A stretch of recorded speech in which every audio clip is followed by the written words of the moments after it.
I'd like to apologize in advance for the inconsistent audio quality. I don't have a fancy lavalier mic like some of the local car YouTubers such as Tyler Hoover or whoever have.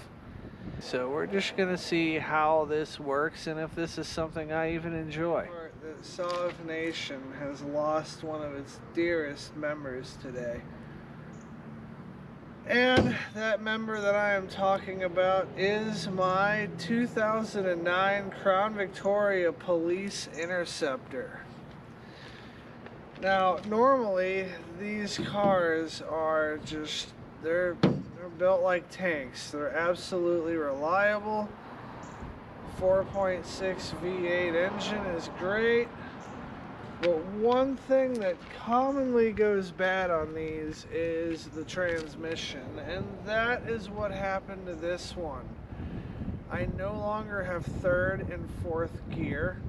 I still have first and second, and I still have reverse. So the car was able to move to this parking lot not far from where I live under its own power. I thought about doing this video in my driveway, but I wanted to give you guys some better views of the car, along with giving this car its proper send-off.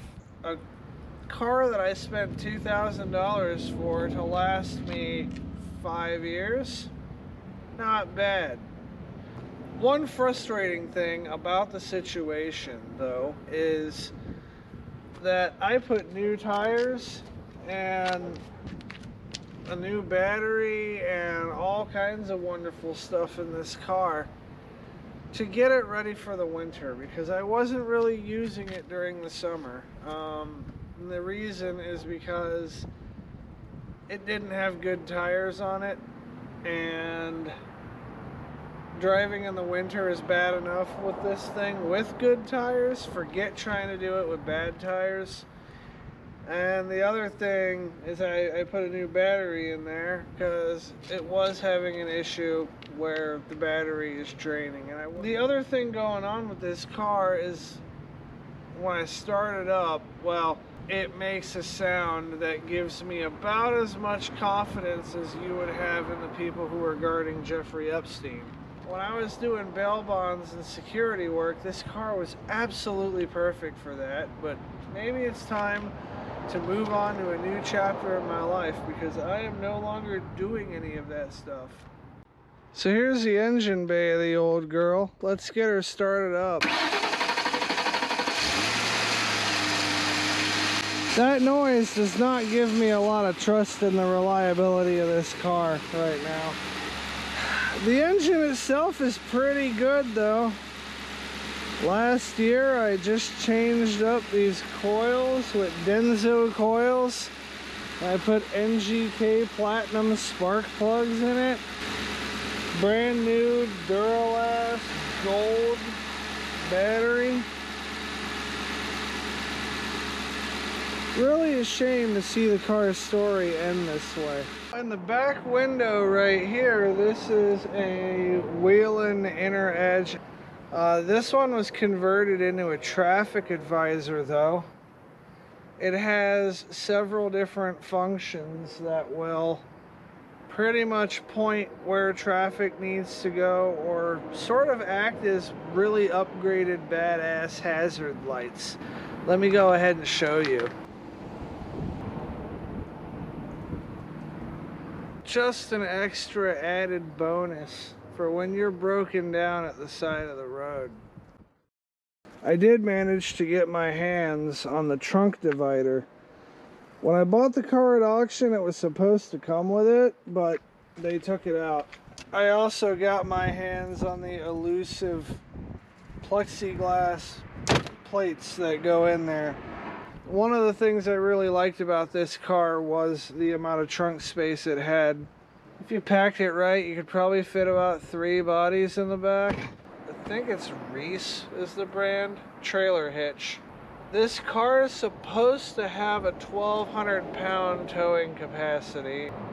I was thinking about using this to either tow a small sailboat or a teardrop camper. Maybe some kayaks and canoes. One prominent feature about police cars is the back seat. This is a ProGuard prisoner cage. As you can see, the door handles are removed and nobody can pretty much do anything to get out of the car except for maybe breaking the back window. I stand at about 5'8", and this is roughly how well I sit in the back of the car. I guess if I was in cuffs, I would be more like this. Got a little bit of rust right here. We got a dent right here from where, I don't know if the door hit like a gun that was hanging out of a holster or what the fuck happened there. One of these doors, there's a dent in the top. Right here.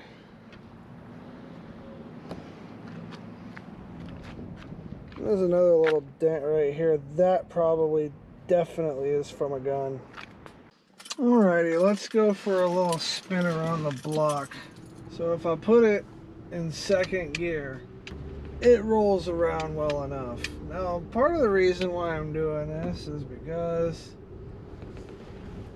I know a lot of y'all don't really get that great of a view of the inside of a car like this. Usually the view is from right here on the dash.